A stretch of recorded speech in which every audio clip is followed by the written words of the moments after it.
They called me desperate. It was a Tuesday afternoon. The light filtering through the blinds of the conference room was that specific shade of gray that makes everything look slightly bruised. And Julian's mother, Alina, said it with a smile that didn't reach her eyes. She was sitting at the head of the table, her hands folded over a manila folder that contained the prenuptial agreement, the document that was supposed to protect their family legacy from someone like me. I was sitting across from her, my posture straight, my hands resting calmly on the polished mahogany surface. I didn't flinch. I didn't raise my voice. I simply looked at her, then at Julian, who was staring at his phone, pretending he wasn't hearing his mother tell me that I should be grateful anyone was willing to marry me at 38, that my biological clock was ticking loud enough for the whole room to hear, and that insisting on modifications to the agreement was the behavior of a woman who knew she was out of her league. They called me desperate. They thought desperation meant weakness. They thought it meant I would sign anything just to secure the title of Mrs. Julian Thorne.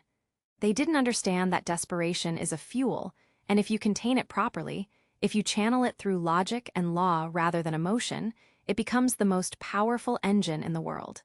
I didn't tell them I had already read the document 3 times. I didn't tell them I had already sent a scanned copy to my own counsel that morning. I didn't tell them that while they were looking at my age, I was looking at their liquidity. I simply picked up my pen, capped it, and placed it back in my bag. I told them I needed 24 hours to review the final clauses. Alina sighed, a sound of heavy, performative exhaustion, and told me not to take too long because the wedding was in 3 weeks and printers don't work on weekends. I stood up, smoothed the front of my skirt, and walked out of the room without looking back. I walked to my car, sat in the driver's seat, and let out a breath I felt like I had been holding for 6 months. Then I started the engine, drove to my office, and began the work that would dismantle their lives piece by piece. My name is Delilah. I am 38 years old. I run a mid-sized logistics firm in Connecticut that I built from the ground up over 15 years. I am not old money. I am not heir to a trust fund. I am self-made, which in the eyes of the Thorne family is synonymous with vulgar. When I met Julian, I didn't know about the family dynamics. I met him at a charity gala, a standard networking event where people wear tuxedos and pretend to care about water conservation while discussing stock options. He was charming. He was attentive. He listened when I spoke about my business, or at least he pretended to. He asked questions that seemed intelligent at the time, questions about supply chains and overhead, but looking back, they were probing questions. He was assessing my asset liquidity. He was figuring out how much cash I had accessible. I was flattered. I was lonely. I had spent years building a career, and somewhere along the way, I had forgotten to build a personal life. When Julian proposed, 6 months later, it felt like a validation. It felt like the final piece of the puzzle. I said yes. I didn't know that the proposal was timed to coincide with the end of his family's fiscal quarter. I didn't know that his father's trust was undergoing an audit. I didn't know that Julian was drowning in debt from failed speculative investments that his family didn't know about. I found out about the debt 3 weeks after the engagement, when I accidentally saw a document left open on his laptop while he was in the shower. It wasn't much, just a spreadsheet open on a secondary monitor, but I know numbers. I know what red ink looks like. I know what a margin call looks like. I didn't say anything. I closed the laptop. I went into the bathroom and told him the water was getting cold. That was the moment the engagement died, even though the wedding planning continued. That was the moment I stopped being a fiancé and started being an auditor. The weeks that followed were a study in duality. On the surface, I was the blushing bride. I tasted cakes. I selected linens. I listened to Alina critique the floral arrangements because peonies were too common for a Thorne wedding. I nodded. I smiled. I took notes. But underneath the surface, I was gathering evidence. I was documenting every conversation. I was recording meetings where financial topics were discussed, legally, of course. In Connecticut, it is a one-party consent state for recording conversations, which means as long as I am part of the conversation, I can record it. I used my phone. I kept it in my pocket. I kept it in my purse. I recorded Julian complaining about his brother getting a larger share of the trust. I recorded Alina telling me that once we were married, Julian's assets would be merged for tax purposes, which was a lie. I recorded them both pressuring me to sign the prenup quickly, citing urgency that didn't exist legally but existed financially for them. They needed me to sign before the audit was completed. They needed me to sign before the bank realized Julian had leveraged his future inheritance to cover current losses. They thought I was the safety net. They thought I was the asset they could liquidate if things went south. They called me desperate because they needed me to feel small. If I felt small, I wouldn't ask questions. If I felt grateful, I wouldn't look at the fine print. But I was looking. I was looking at everything. I hired a lawyer named Marcus Sterling.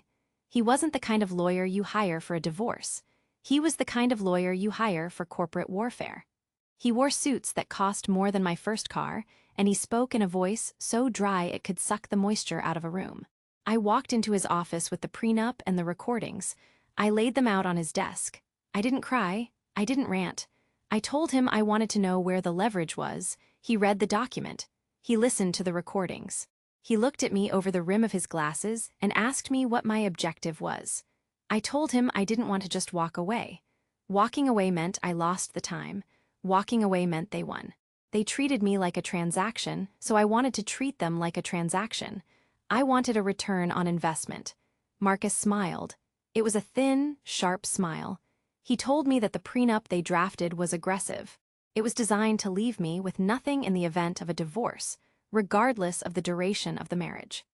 It classified any appreciation in my own business assets during the marriage as marital property subject to division, while shielding all of Julian's assets as separate property. It was unbalanced. It was predatory. But Marcus told me it was also vulnerable, because it relied on full financial disclosure. If Julian was hiding debt, if he was hiding liabilities, the prenup could be voided for fraud. But voiding it takes time. It takes litigation. I didn't want litigation. I wanted resolution. I wanted them to feel the ground drop out from under them the way they tried to make me feel. Marcus suggested a counter-strategy. We wouldn't fight the prenup. We would sign it. But we would add a rider. A specific clause regarding financial misrepresentation. It was a poison pill. If Julian had hidden assets or debts exceeding a certain threshold, the entire agreement would become null and void, and standard equitable distribution laws would apply. In Connecticut, equitable distribution doesn't mean 50-50, but it means fair. And if he was hiding debt, the fair distribution would leave him with nothing. Julian's lawyer, a slick man named Reynolds who smelled of cologne and arrogance, fought the rider. He called it unnecessary. He called it disruptive. He told me I was being difficult. I sat in that conference room, the same one where a leaner called me desperate, and I told them that I was being prudent. I told them that marriage is a partnership, and partners disclose their liabilities. I told them that if Julian had nothing to hide, the clause would never trigger. It was a logical trap. If they refused the clause, it admitted guilt. If they accepted the clause, they signed their own demise. They accepted it. They thought they could hide the debt well enough. They thought the audit would clear before I ever had reason to check. They underestimated me. They underestimated the fact that I run a logistics company. I know how to track things. I know how to follow the paper trail. The wedding planning continued. The invitations were sent. The venue was booked, a historic estate in Greenwich that cost more per night than most people make in a year. I paid for half of it, according to the agreement we had made early on, before the prenup drama started. I wrote the checks. I kept the receipts. I documented every dollar. Julian's family wanted a big wedding. They wanted the society pages. They wanted the photos of the happy union to stabilize Julian's image with his investors. They needed the perception of stability. I gave it to them. I played the part. I wore the dress during fittings. I listened to the seamstress talk about the stitching. I let a leaner criticize my posture. I let Julian kiss my cheek in public while his phone buzzed with messages from people I didn't know. I watched him. I watched the way his eye twitched when the bank called. I watched the way he drank more wine at dinner when the mail came. I was collecting data points. Every twitch was a variable. Every silence was an equation. I was building a profile of a man under pressure. I knew when the breaking point would come. It would come after the wedding. Once the contract was signed, once the marriage was legal, he would think he was safe. He would think he could access my credit, my assets, my stability. He would think the prenup protected him from me. He didn't realize that the writer protected me from him.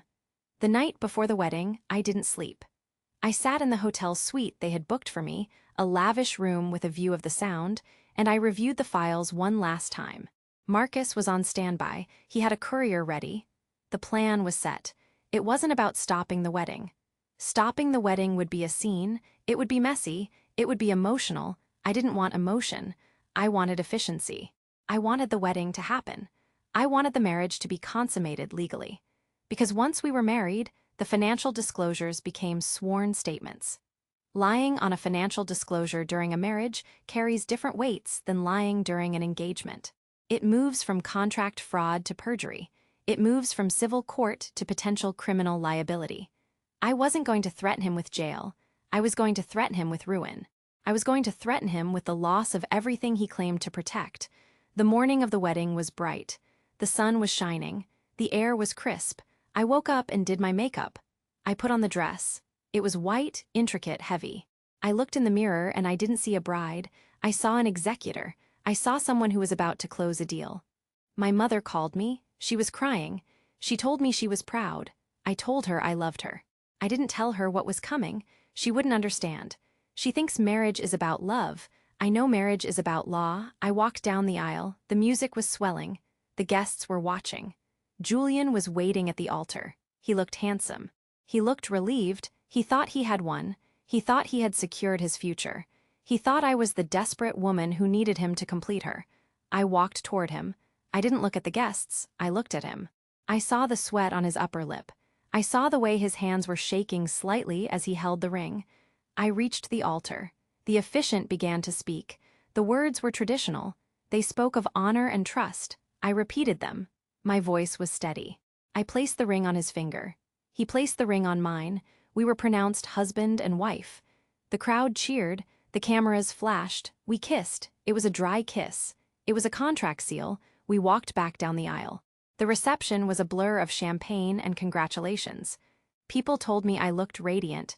They told me Julian was a lucky man. I smiled. I thanked them. I danced the first dance. Julian held me close. He whispered in my ear that he loved me.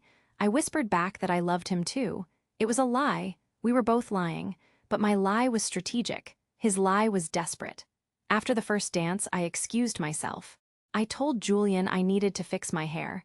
I went to the bridal suite. Marcus was waiting there. He wasn't supposed to be there, but he was. He had the documents. The final execution papers. I changed out of the wedding dress into a suit I had packed in my bag. It was navy blue, sharp, professional. I left the wedding dress hanging on the rack. I walked out of the suite. I didn't go back to the reception. I went to the car. Marcus drove. We went to the office. It was Saturday, but the security guard knew me. I had cleared it with him earlier. We went into the conference room. I sat down. I opened the laptop. I logged into the secure server. I sent the email. It was addressed to Julian's father, the head of the trust.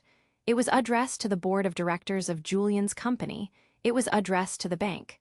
The subject line was simple: notice of financial misrepresentation and invocation of prenuptial rider.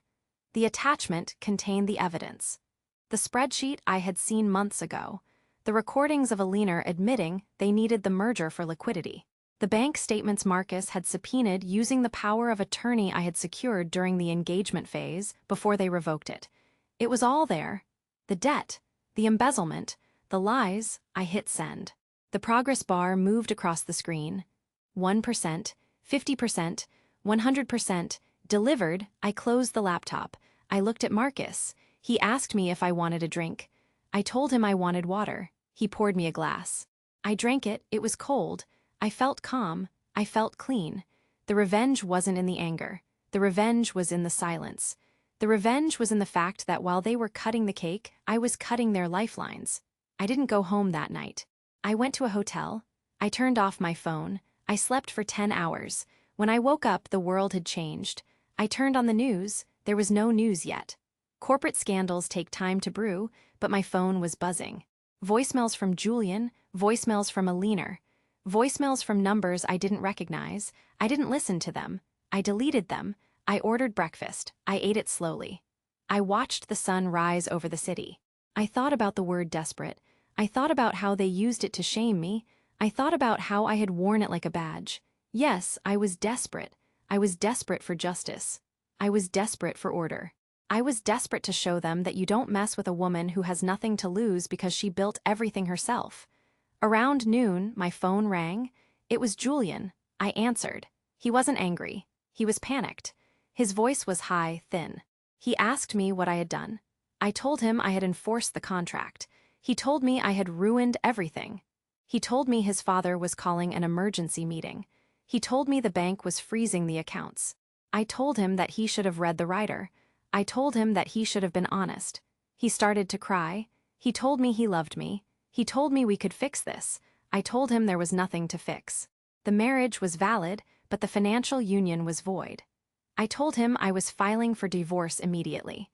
I told him I was seeking full equitable distribution based on the fraud clause. I told him I wanted half of everything he had, including the assets he thought were hidden. He screamed. He called me a bitch. He called me a whore. I let him finish. I waited until his breathing slowed. Then I told him that his language was being recorded and would be used in court to demonstrate hostility and instability. I told him I would see him in discovery. I hung up.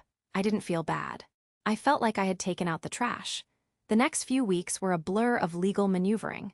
Julian's family tried to fight. They hired a new team of lawyers. They tried to claim coercion. They tried to claim I had planned this from the start. Marcus handled it. He was brilliant.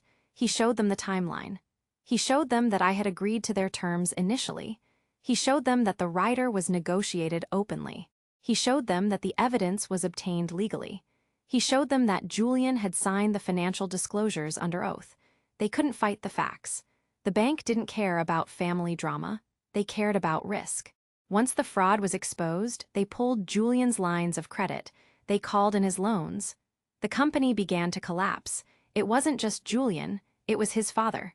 The trust was implicated. The reputation of the Thorne family was tainted. They were no longer the stable old money. They were the family that hid debt. They were the family that tried to scam a bride. In the business world, reputation is currency. They were bankrupt. I watched it happen from a distance. I didn't gloat. I didn't post on social media. I didn't give interviews. I stayed silent. I let the rumors do the work. People talked. They whispered about the wedding. They whispered about the prenup. They whispered about how the new Mrs. Thorne had walked away with half the empire before the honeymoon was over. It was a cautionary tale. It was exactly what I wanted. I wanted them to be the story. I wanted them to be the warning. The divorce was finalized 4 months later. It was quick because Julian had no leverage. He signed the papers. He didn't fight. He couldn't. He was facing potential investigation from the SEC. He needed to settle. He needed to minimize the exposure. I got what I wanted. I got my assets back. I got half of what remained of his. It wasn't about the money. I had my own money. It was about the principle. It was about the record. The court documents stated clearly that the dissolution was due to financial fraud and misrepresentation. It was on file. It was public. Anyone who looked would know what they did. Eleanor tried to contact me. She sent a letter. It was handwritten. She apologized. She said she didn't know the extent of Julian's debts. She said she was protecting the family. I read the letter. I put it in the shredder. I watched the paper turn into confetti. I didn't need her apology. I needed her defeat. I needed her to know that she couldn't buy respect. I needed her to know that I wasn't desperate. I was deliberate. After the divorce, I went back to work. My company was doing well, better than well. The stability of the divorce settlement gave me capital to expand. I opened a new warehouse. I hired more staff. I bought a new house. It was modern. It was secure. It was mine. I didn't date for a year. I didn't want a relationship. I wanted peace. I wanted to enjoy the silence. When I did start dating again, I was careful. I was transparent. I told men what I expected. I told them I had a lawyer on speed dial. Most of them ran. The ones who stayed were the ones who understood. The ones who knew that love and law are not mutually exclusive. I learned that lesson. I learned that you don't bring a knife to a gunfight. You bring a contract. You bring a witness. You bring the truth. Looking back on the wedding day, I don't regret walking down the aisle. I don't regret saying the vows, because the vows were words. The contract was reality. They thought the wedding was the end of the story. They thought I was the prize they had won. They didn't realize that the wedding was the trap. They didn't realize that by marrying me, they gave me access. They gave me standing. They gave me the right to look into the books. If I hadn't married him, I would have been an ex-fiancé with no legal standing to demand financial records. By marrying him, I became a fiduciary. I became a partner. And when a partner lies, the consequences are severe. I used their own system against them. I used their obsession with legacy against them. They wanted to protect the name. I destroyed the name. I made sure that wherever they went, whatever they did, the shadow of that wedding would follow them. The shadow of the prenup. The shadow of the woman they called desperate. There are moments when I think about Julian. I wonder where he is.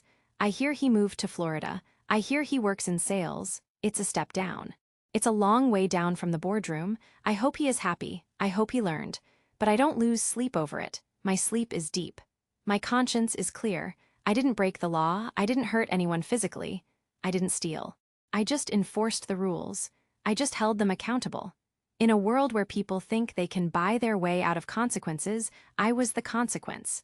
I was the bill that came due, and I made sure they paid it in full. The story of the wedding spread. It became a kind of urban legend in our social circle. Women would come up to me at events. They would whisper. They would ask how I did it. They would ask how I stayed so calm. I told them the truth. I told them that anger is loud, but strategy is quiet. I told them that you don't fight fire with fire. You fight fire with oxygen deprivation. You cut off the supply. You remove the fuel. I told them that the most powerful thing a woman can be is unpredictable. They expected me to cry. They expected me to scream. They expected me to beg. When I didn't, when I just signed the papers and walked away, it broke them. It broke their narrative. They couldn't paint me as the villain. They couldn't paint me as the victim. I was just the architect. I was the one who built the structure they fell into. I remember the day I signed the final divorce decree. It was raining. I was in Marcus's office again, the same room where we planned the move. He slid the paper across the desk. He handed me the pen. It was the same pen I had capped in the conference room with Alina a year before. I picked it up, I looked at it, I thought about the weight of it. It was heavy. It was solid. I signed my name, Delilah, just Delilah, no Thorn, never Thorn. I handed the pen back to Marcus. He smiled. He told me it was over. I told him it was just beginning, because now I was free. Now I was unencumbered. Now I could build without looking over my shoulder. I walked out of the office. I got into my car. I drove home. I put the pen in a drawer. I didn't throw it away. I kept it. It was a reminder. It was a tool. It was the instrument of my liberation. People ask me if I would do it again, if I would marry someone knowing I was going to leave them. I tell them I didn't marry someone knowing I was going to leave them. I married someone knowing I was going to protect myself. There is a difference. One is cynical. The other is prudent. I believe in love. I believe in partnership. But I believe in protection more. I believe that love without boundaries is just chaos. I believe that trust without verification is just faith. And I don't have faith in people. I have faith in processes. I have faith in laws. I have faith in myself. That is the lesson. That is the takeaway. Don't be desperate. Be ready. Be prepared. Have your own money. Have your own lawyer. Have your own exit strategy. Not because you want to use it, but because knowing you have it changes the way you walk. It changes the way you speak. It changes the way people treat you. When they know you can walk away, they treat you differently. When they know you don't need them, they respect you. I didn't need Julian. I needed the lesson. I needed to know that I could survive the fire. And I did. I walked through the fire and I didn't burn. I walked down the aisle with a prenup and I walked out with my soul intact. The aftermath for the Thorne family was slow. It wasn't an explosion. It was an erosion. The investors pulled out gradually. The partners distanced themselves. The social invitations stopped coming. They became invisible. In their world, invisibility is death. They were still wealthy, technically, but they were no longer powerful. They were no longer influential. They were just people with money and no respect. And respect is the only currency that matters in the end. Alina aged quickly. I saw a picture of her in a charity bulletin months later. She looked tired. She looked small. She wasn't sitting at the head of the table anymore. She was in the background. She was just a donor. I cut out the picture. I put it in a box. I didn't keep it to gloat. I kept it to remember. I kept it to remind myself that power is temporary. I kept it to remind myself that arrogance is a weakness. I kept it to remind myself that I am the one who controls my narrative. I still work hard. I still wake up early. I still check the numbers. But I sleep better. I don't check my phone with anxiety. I don't worry about what people are saying. I know what I did. I know why I did it. I know it was right. There is a clarity that comes from making a hard decision. There is a peace that comes from knowing you didn't compromise. I didn't compromise my values. I didn't compromise my safety. I didn't compromise my future. I sacrificed a marriage to save myself, and I would do it again. Because a marriage built on lies is not a marriage. It is a hostage situation, and I refuse to be a hostage. I refuse to be the collateral damage in their financial scheme. I chose to be the agent of change. I chose to be the one who tipped the scales. Sometimes I think about the word desperate again. I roll it around in my mouth. I taste the irony. They used it to diminish me. I used it to define me. Desperate times call for desperate measures, but my measures weren't desperate. They were calculated. They were precise. They were inevitable. I was like gravity. I was like the tide. I was a force of nature that they couldn't stop. They tried to build a wall against me. I just washed over it. I just wore it down. And now, when I walk into a room, people listen. When I speak, people hear. When I sign a document, people know it matters. I earned that. I didn't inherit it. I didn't marry into it. I took it. And I hold it tightly. The story ends here, but the life continues. I am still Delilah. I am still 38. I am still building. I am still winning. And if anyone ever calls me desperate again, I will just smile. I will thank them, and I will keep working. Because I know the truth. I know that the only person I need to save is myself, and I have already done that. I saved myself on a Tuesday afternoon in a conference room with gray light. I saved myself with a pen and a piece of paper. I saved myself with the truth, and that is a victory that no one can take away. That is a victory that lasts. That is the only revenge that matters, not the destruction of the other, but the preservation of the self. I preserved myself. I protected my future. I secured my legacy. And Julian is a footnote. He is a lesson. He is a memory. He is nothing. And I am everything. And that is how it should be. That is the order of things. That is the balance restored. I drive home now in the evening. The sun is setting. The sky is purple and gold. I turn on the radio. I listen to music. I don't think about the past. I think about the next quarter. I think about the new contract. I think about the expansion. I have plans. I have goals. I have a vision. And no one is going to stop me. No one is going to tell me I am too old. No one is going to tell me I am too much. No one is going to tell me I am desperate. Because I know who I am. I know what I am capable of. I know my worth. And my worth is not negotiable. My worth is not up for debate. My worth is fixed. It is absolute. It is mine. And I will defend it. I will defend it with everything I have. I will defend it with logic. I will defend it with law. I will defend it with silence. I will defend it with action. I am Delilah. And I am free. The wind blows through the open window. It smells like rain. It smells like fresh pavement. It smells like new beginnings. I pull into the driveway. I turn off the engine. I sit for a moment. I listen to the silence. It is a good silence. It is a peaceful silence. It is the silence of a storm that is past. I get out of the car. I walk to the door. I unlock it. I step inside. I turn on the light. The house is warm. The house is safe. I pour a glass of wine. I sit on the couch. I look around. This is my space. This is my life. And I built it. I built it brick by brick. I built it deal by deal. I built it choice by choice. And I am proud of it. I am proud of myself. And that is enough. That is all that matters. The rest is noise. The rest is history. The rest is someone else's problem. I am done with problems. I am done with drama. I am done with men who think they can own me. I am done with families who think they can buy me. I am done with the past. I am ready for the future, and the future is bright. The future is mine, and I will take it. I will take it all.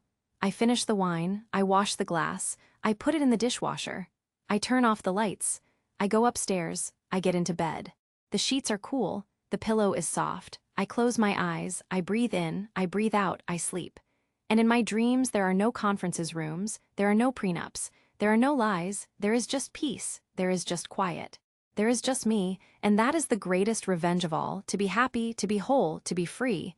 They tried to break me, they tried to bend me, they tried to make me small, but I stood tall. I stood firm, I stood strong. And now I rest. I rest in the knowledge that I won. I rest in the knowledge that I am safe. I rest in the knowledge that I am Delilah. And that is enough. That is everything. That is the end of the story, and the beginning of the rest of my life. Good night to the past. Good night to the pain.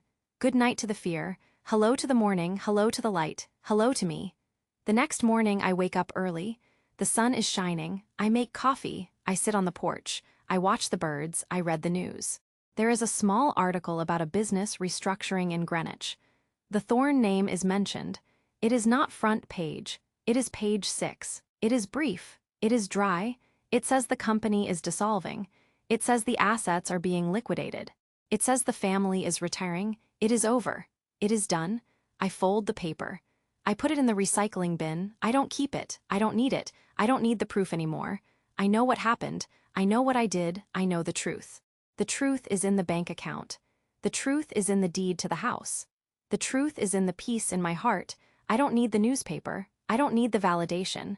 I am my own validation. I am my own witness. I am my own judge. And I have ruled in my favor. The case is closed. The file is shut. The book is finished. I pick up my coffee. I take a sip. It is hot. It is bitter. It is good. I stand up. I go inside. I get my keys. I go to work. I have a company to run. I have a life to live. I have a world to conquer. And I will conquer it. One day at a time. One deal at a time. One choice at a time. I am Delilah. And I am unstoppable. The drive to the office is smooth. The traffic is light. I listen to a podcast about market trends. I take notes. I am engaged. I am interested. I am alive. I pull into the parking lot. I get out of the car. I walk to the building. I swipe my badge. The light turns green. I walk through the door. The receptionist smiles. She says good morning. I say good morning. I walk to my office. I sit at my desk. I open my laptop.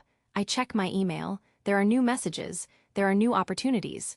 There is new work. I pick up the phone. I make a call. I speak to a client. I negotiate a term. I close a deal. I hang up. I lean back. I look out the window. The city is busy. The city is alive, and I am part of it. I am a player. I am a mover.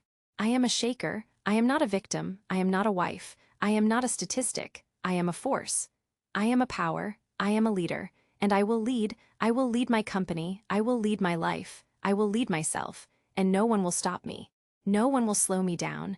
No one will tell me no, because I know the way, I know the path, I know the goal, and I will reach it. I will reach it all.